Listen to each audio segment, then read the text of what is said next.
يا أيها الناس أنتم الفقراء إلى الله والله هو الغني الحميد إن يشأ يذهبكم ويأت بخلق جديد وما ذلك على الله بعزيز ولا تزر وازرة وزر أخرى وإن تدع مثقلة إلى حملها لا يحمل منه شيء ولو كان ذا قربى إنما تنذر الذين يخشون ربهم بالغيب وأقاموا الصلاة ومن تزكى فإنما يتزكى لنفسه وإلى الله المصير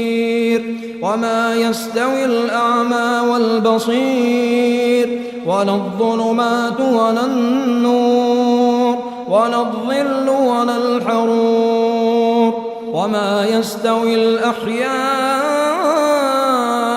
ولا الأموات